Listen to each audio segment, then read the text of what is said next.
Fall 331 BC. Despite dramatic victories at the Granicus River, Issus, and Tyre, Alexander the Great realizes he can never claim to rule Asia if King Darius remains free.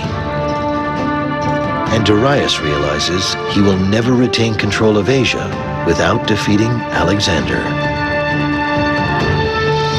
The two commanders know an ultimate showdown must take place. Darius chooses the location, camping his forces at the river Bomelos, near the village of Gaugamela. None of Alexander's battles is better documented by ancient historians than the Battle of Gaugamela.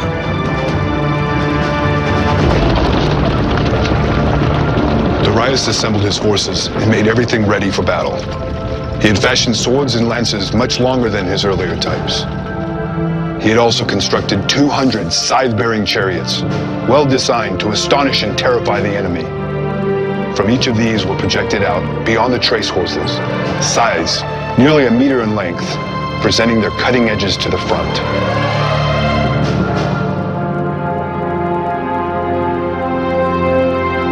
The night before the battle, several miles of rolling hills separate the two armies.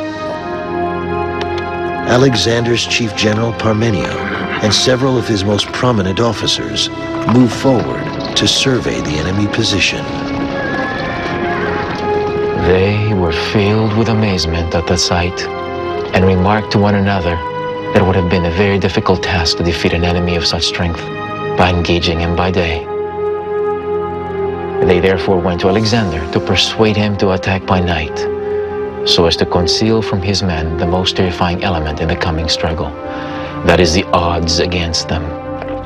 It was then that Alexander gave him his celebrated answer: "I will not steal my victory." He was determined that if Darius, he should have no cause to summon up courage for another attempt. He was not to be allowed to blame darkness and night for his failure on this occasion, as at Issus he had blamed the narrow mountain passes and the sea.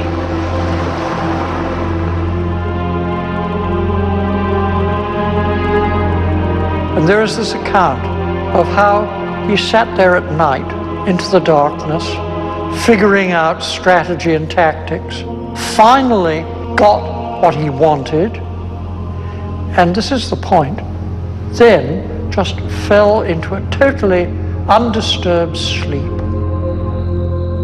And he slept on. And he said, till I got it figured out, I was worried. After that, I was fine. The army got up in the morning, the valley was sounded. Alexander slept on like a baby until finally his staff officers had to wake him.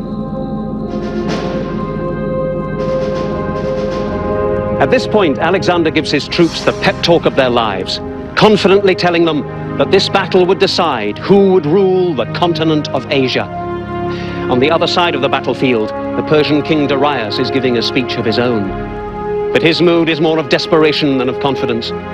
He tells his troops, "Today will consolidate or terminate an empire greater than any age has seen. Now, it is not glory for which you must fight, it is survival. Our backs are to the wall. I beg you by our country's gods, deliver the Persian people and its honor from the depths of disgrace."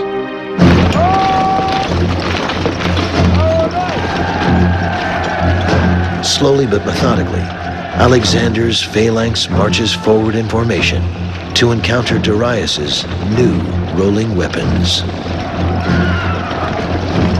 The scythed chariots swung into action at full gallop and created great alarm and terror among the Macedonians. As the phalanx joined shields, however, all beat upon their shields with their spears as the king had commanded, and a great din arose.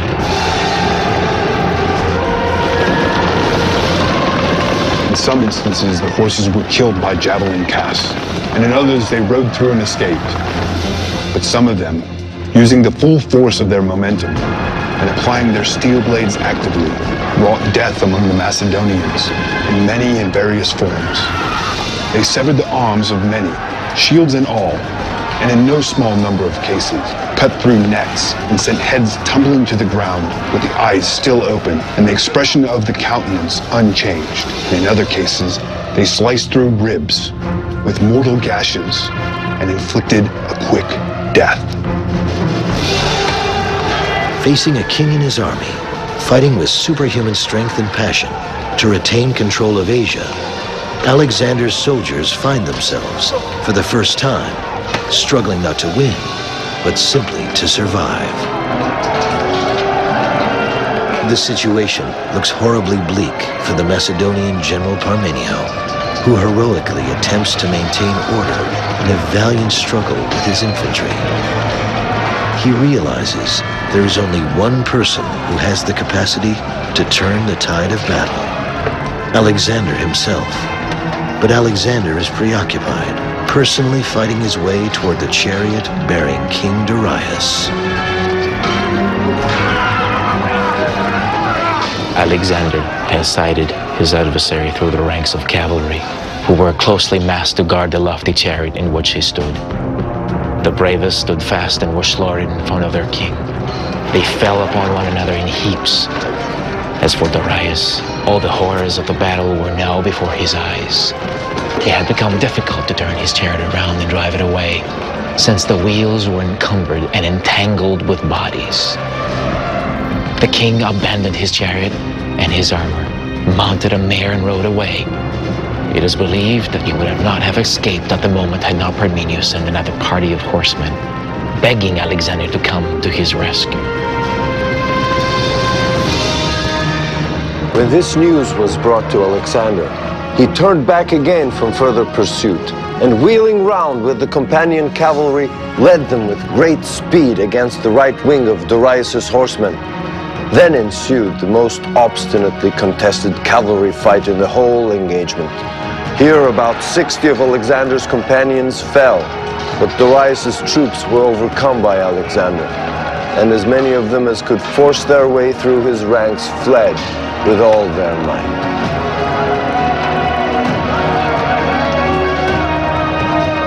What may have first appeared to be impending doom for Alexander proves to be yet another episode confirming Alexander's genius as a commander. Realizing that Darius is relying not on his infantry, but massed squadrons of heavily armed horsemen, Alexander tempts both of Darius's cavalry wings to charge his echelon flanks. Alexander hopes that the flanks can hold out just long enough to create a gap in the Persian line, allowing Alexander's companion cavalry to punch through, which they do with perfect timing. Historians past and present consider the strategy masterful. Alexander had a tactical brilliance there. The only thing that one can perhaps criticize is that he left the battlefield in pursuit of Darius, trying to get hold of him alive. Alexander wheels around and starts off in pursuit of Darius once more, keeping up the chase as long as there is daylight. Parmenio's brigade also follows, but when darkness falls, Alexander stops to rest his men and horses. Darius continues to ride away, leaving behind his chariot, spear, and bow. Again, Darius escapes. Although the Macedonian army is grossly outnumbered, the casualty figures reported by historians are nothing short of astounding. Some say incredible. Of Alexander's men, about 100 were killed, and more than 1,000 of his horses were lost, either from wounds or from fatigue in the pursuit. Of Darius's forces, there were said to have been 300,000 slain, and far more were taken prisoner than were killed. The Battle of Gaugamela leaves no doubt that Persia is now under Alexander's control. But of far greater importance for the warrior king is the capture of King Darius. Alexander knows Darius will be far more valuable governing Persia under his command than as a deceased ruler. But would he be able to capture the fallen king alive?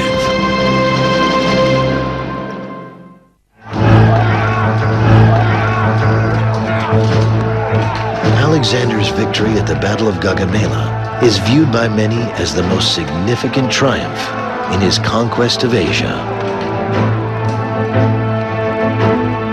After the battle had ended in this way, the authority of the Persian Empire was regarded as having been completely overthrown. Alexander was proclaimed King of Asia, and after offering splendid sacrifices to the gods, he proceeded to reward his friends with riches, estates, and governorships. Within 4 months of his victory at Gaugamela, in January of 330 BC, Alexander takes over Darius's palace and the city of Persepolis in ancient Persia. Now, all of Persia, its capital city, and literally tons of gold and silver bullion belong to Alexander. The minimum estimate is of 180,000 talents of it, and you have to remember that a talent is 57.5 pounds weight. This made him the richest man in the known world. He could do what he liked. He could call himself God if he wanted.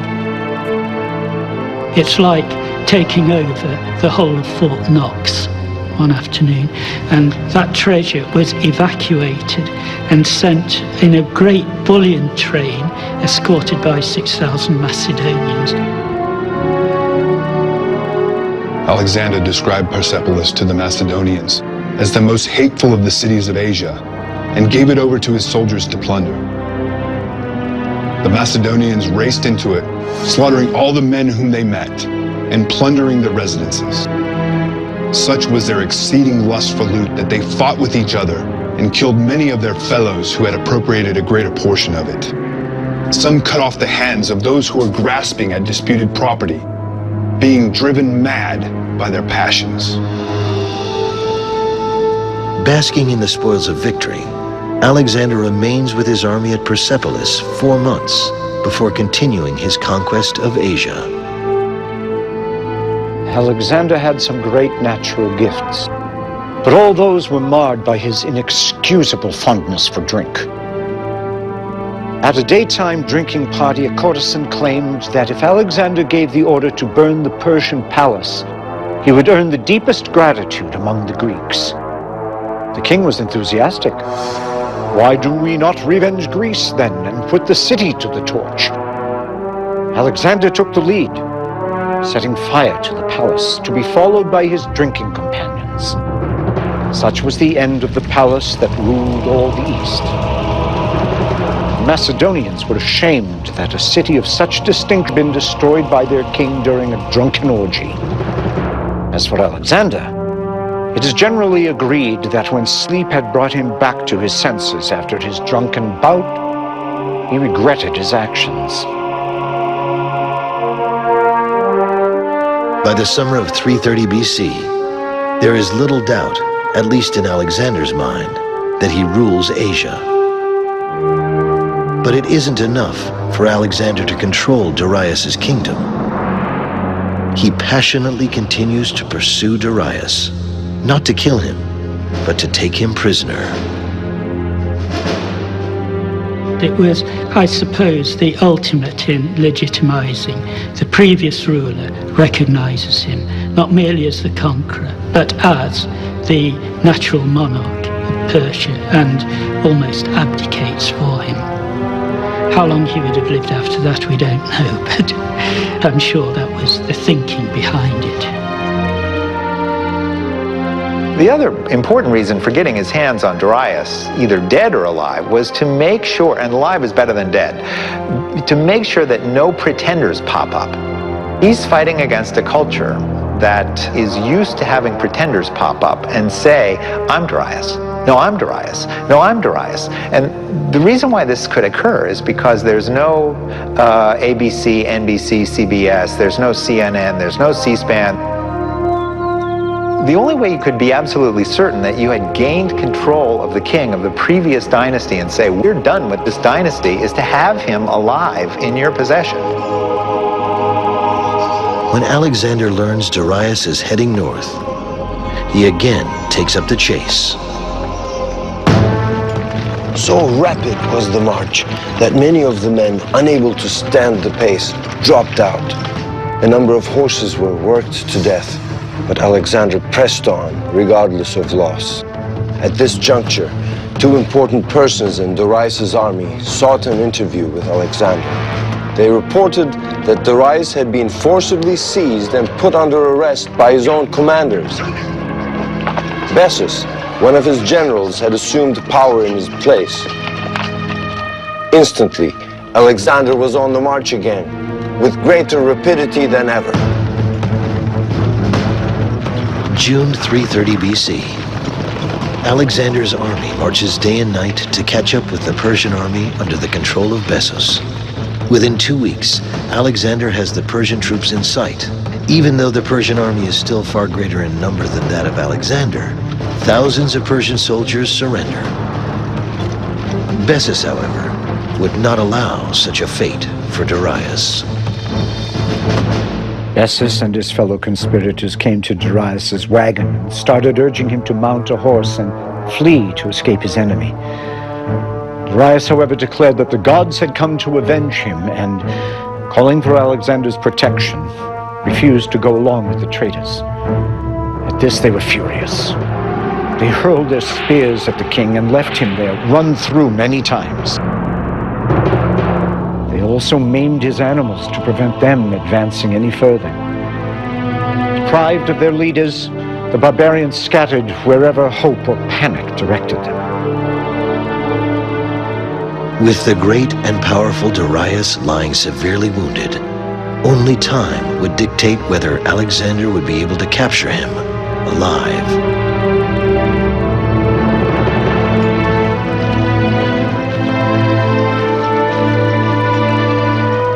When Alexander's forces finally catch up to the fleeing Persian troops, they find Darius barely clinging to life. They found him at his last gasp. He asked for a drink, and he swallowed some cold water, which a Macedonian brought him. He said, "This is the final stroke of misfortune, that I should accept a service from you and not be able to return it. But Alexander will reward you for your kindness, and the gods will repay him for his courtesy towards my mother and my wife and my children." As he said this, he took the Macedonian by the hand and died. When Alexander came up, he showed his grief and distress at the king's death, and unfastening his own cloak, he threw it over the body and covered it. Later, after he captured Bessus, who had murdered the king, Alexander had the tops of two straight trees bent down so that they met, and part of Bessus's body was tied to each. Then when each tree was let go and sprang back to its upright position, the part of the body attached to it was torn off by the recoil. As for Darius' body, he sent it to his mother to be laid out in royal state. With Darius dead, Alexander's conquest will ultimately be assured. But in the ensuing months, Alexander faces new enemies within his own army and within himself.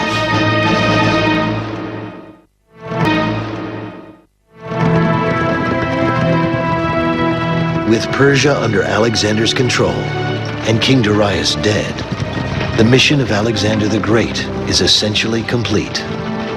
But Alexander now faces new dilemmas, far more complex than waging war. It's very revealing that it's after Gaugamela that the restlessness among the troops really begins to start, on the very reasonable basis that, look, we've done what we were set out to do. We have destroyed the control of the Persian Empire. We've done it. Now let's go home.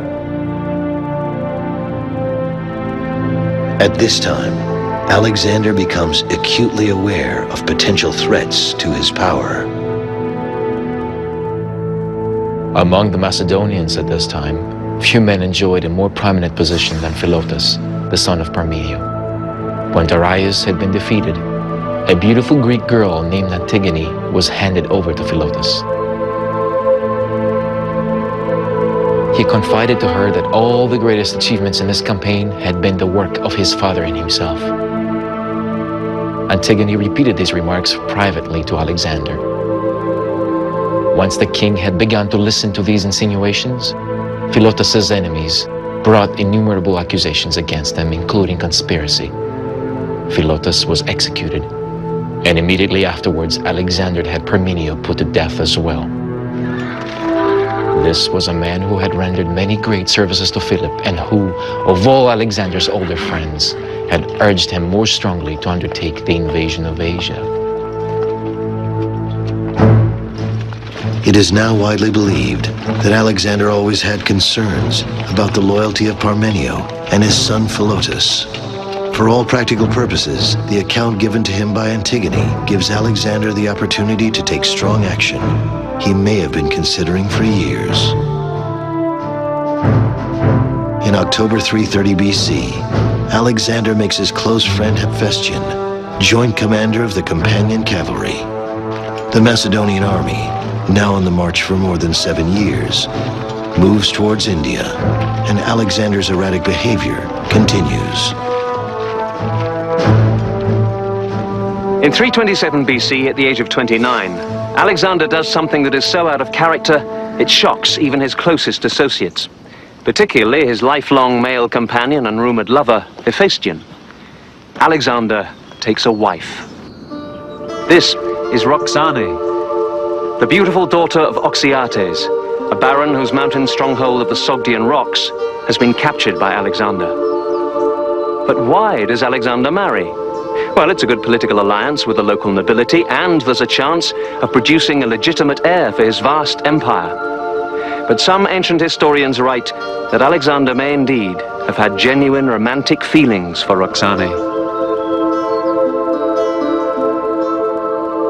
Men who took part in the campaign used to say she was the loveliest woman they had seen in Asia. Alexander fell in love with her at sight, but captive though she was, he refused, for all his passion, to force her to his will, and condescended to marry her.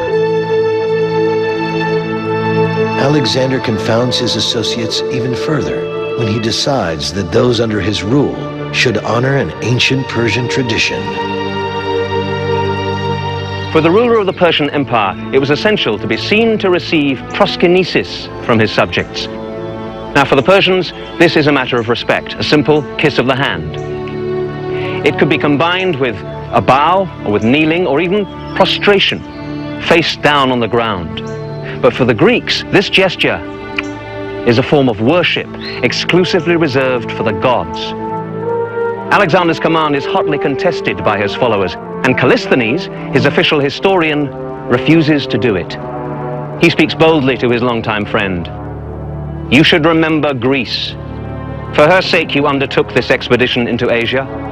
When you return home, will you force the Greeks, the greatest freedom lovers of all, to bow down before you? From this point, Callisthenes loses the favor of Alexander, and as so many have discovered before him, that can be a tragic mistake. Alexander orders Callisthenes, his own historian, to be executed. All it meant to Alexander was that here was this damned intellectual who'd served his purpose and was now becoming a nuisance and was therefore expendable. And being expendable, he was thereupon expended. Alexander's desire to pursue Persian tradition slowly evolves into a life of hedonism. He clearly saw himself as a god, and he was being treated as a god. People have been reluctant to believe this because they think of Alexander through modern lenses. No one these days thinks of himself as a god unless he's nuts. But what of Alexander? Alexander now began to imitate the Persian luxury. He dressed himself in a white robe and a Persian sash. He added concubines to his retinue in the manner of Darius, in numbering not less than the days of the year and outstanding in beauty. Each night, these paraded about the couch of the king, so that he might select the one with whom he would lie that night.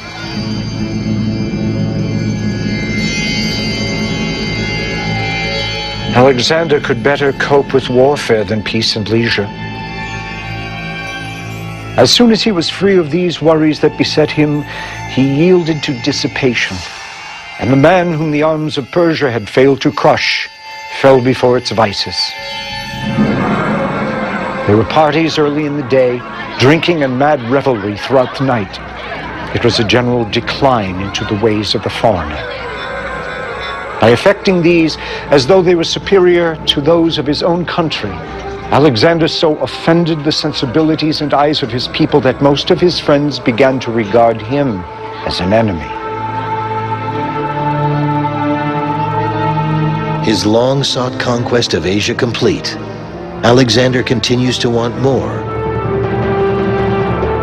In early 326 BC, he begins a campaign in India, where King Porus attempts to stop him at the river Hydaspes.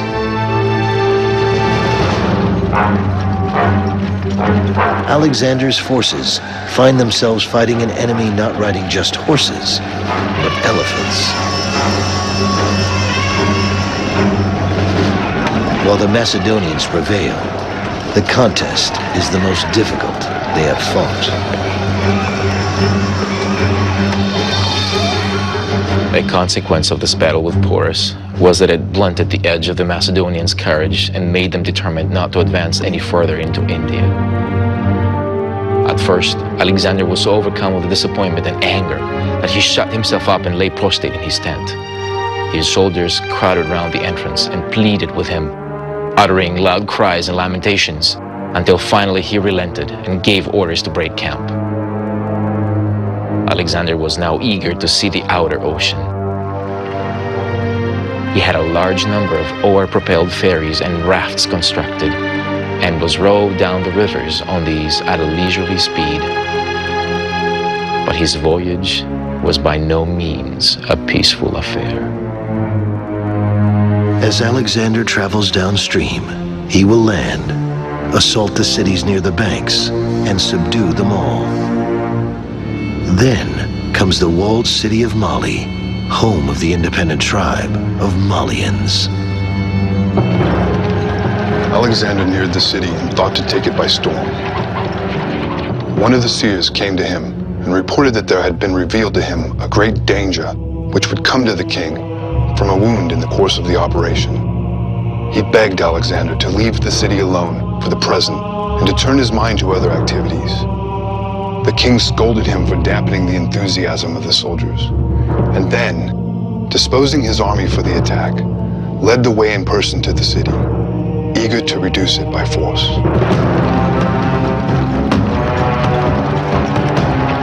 Alexander stationed his infantry in a ring around the outer defenses and moved up in close formation. The defenders took refuge in their inner stronghold. Here, they continued to resist, and not without success, for they turned and fell upon a small party of Macedonians, driving some of them out again, and killing about 25 before they could get away. Alexander, meanwhile, brought the scaling ladders into position all around the inner stronghold. But the men with the ladders are too slow for Alexander. Impatiently, he grabs one himself, leans against the fortress wall, and is the very first to climb to the top, cutting down at the enemy left and right, until suddenly Alexander stands alone.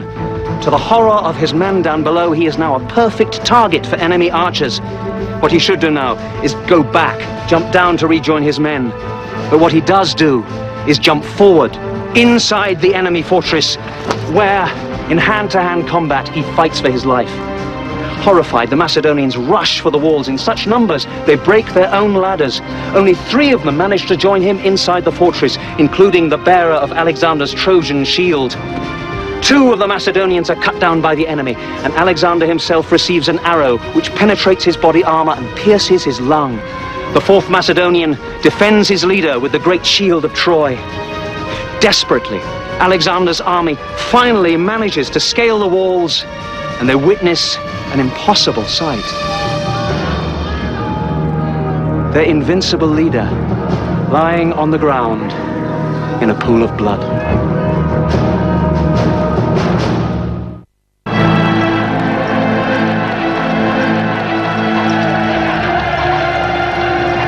For Alexander, leading the charge to take on the enemy at Mali in 326 BC is nothing new.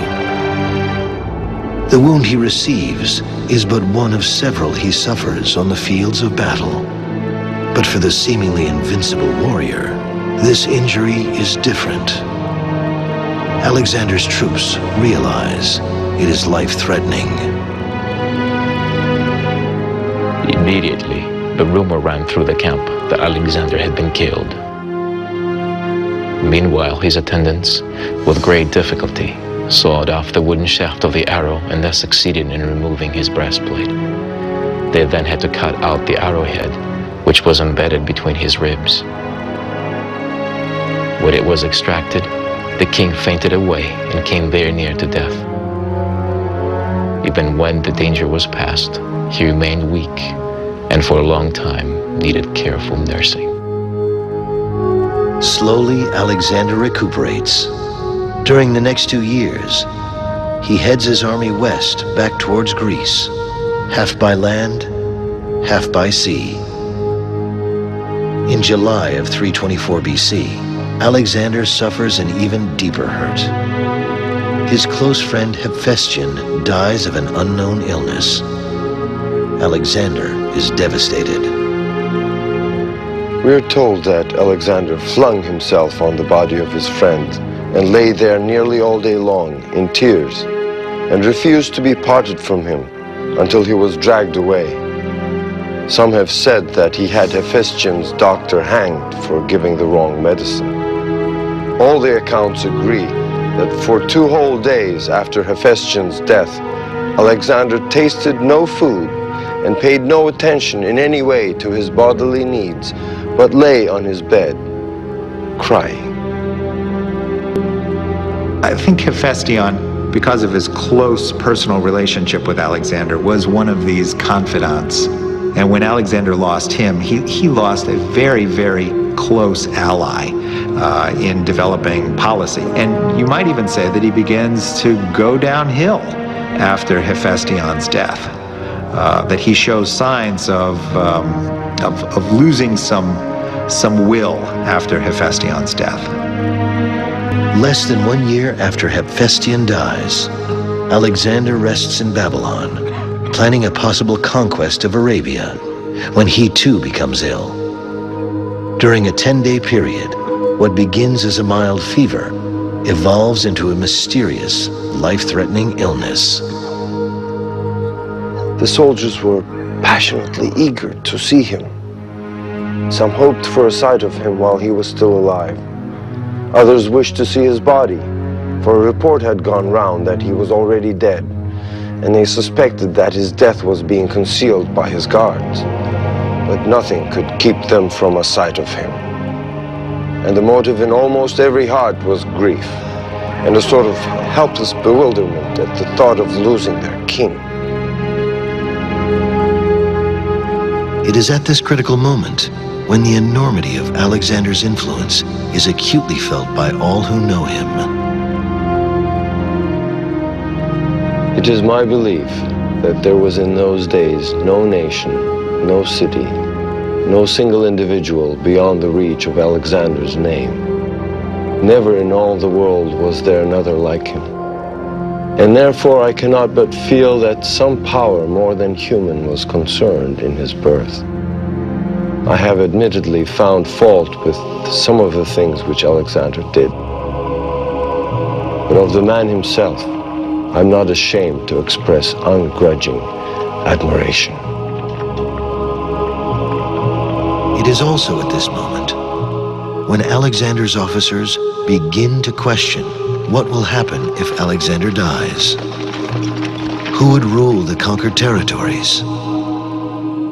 The prospect of ruling such a vast empire without Alexander is a daunting one. There is no doubt among Alexander's officers that no single human being could ever take his place. The territories would have to be divided. They also know that if Alexander himself does not proclaim who will inherit which regions, fierce jealousy would rear its ugly head, resulting in wars between the very leaders who fought united under the banner of one mighty king. Would Alexander be able to defeat his illness, resume his conquest, and lead his loyal forces to even greater glory? Or would he finally prove that he is not the immortal son of Zeus by dying the death of a mere mortal?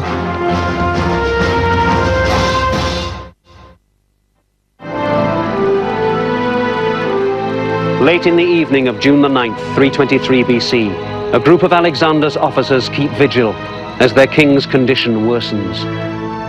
He tells them, "I foresee a great funeral battle over me."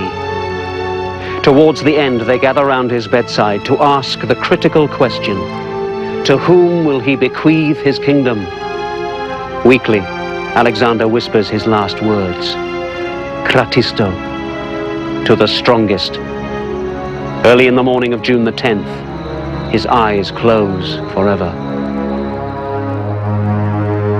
For centuries, historians have debated the cause of Alexander's death, from alcoholism to poisoning to compulsive self-destruction. If we're asking what killed him, you've got a whole smorgasbord to pick from. And again, funnily enough, it might be a case of all things conspiring together. He never really got over that terrible shovel-headed arrow wound that he got in India. That really nearly killed him. There is also the probably endemic malaria, whatever disease it was that he had during his last days.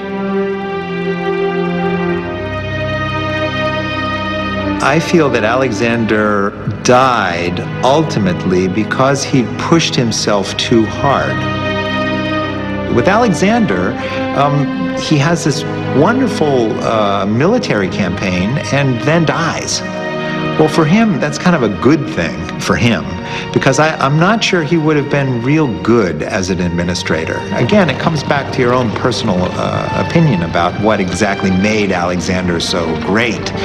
But my feeling is that Alexander would have pushed himself until he died or burned out. And I think that had it not happened in 323, it would have happened in 321, or it would have happened in 320. I don't see Alexander mellowing out and living into an old age. Just as in life, Alexander was a powerful figure, so too in death. His corpse, while en route home to Greece, finds its final resting place instead in Alexandria, Egypt.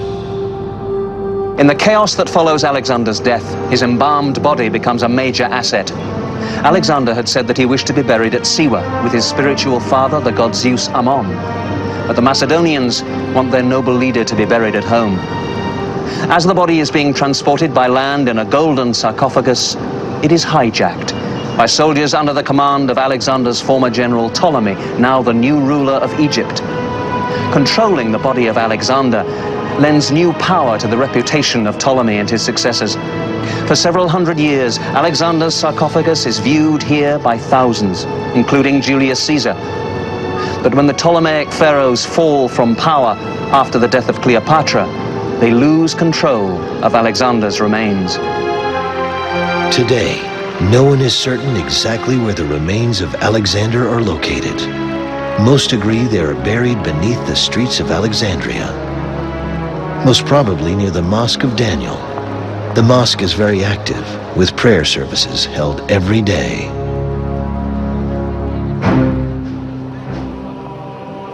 If Alexander the Great was indeed buried somewhere near the Mosque of Daniel, then it's likely that he would have been brought here, part of the labyrinth of tunnels underneath all of Alexandria. These were designed as cisterns for the storage of water, and this particular one is directly underneath the mosque. This is believed to be a holy place where the bodies of religious leaders have long been buried. Many attempts have been made to find Alexander's remains, but so far, none have come even close to success. The death of Alexander the Great brings to a close a conquest never again equaled by any warrior at any time in history. The statistics alone are staggering. One man leading 40,000 soldiers by foot and horseback, more than 20,000 miles over 12 years.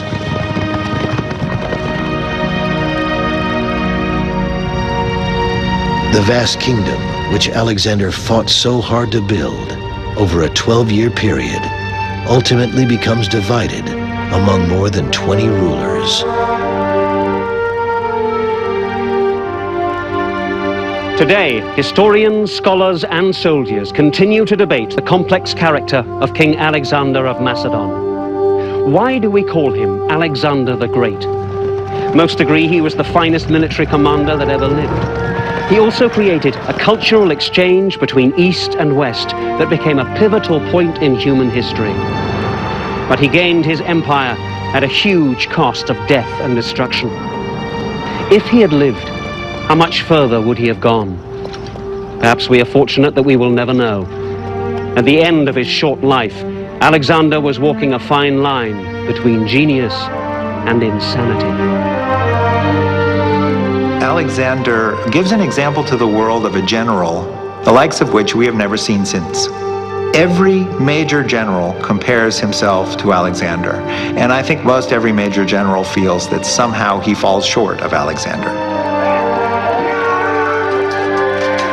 Alexander himself was so powerful a figure that during his lifetime, men who afterwards became great kings, marshals, and leaders, while he lived, they were no more than senior officers, lions to his lion tamer. And even after his death, they were still so scared of him that in council meetings, his crown, his scepter, his royal robe presided at the head of the table. He was still there for them, even though he was dead. Alexander appears to have had not one moment of self-doubt, not one moment of fear. Whether he was a god or not, he certainly had the confidence of one. He had an absolute vision of his own greatness, and in the end, we are forced to agree with him. He is, and will always remain, Alexander the Great.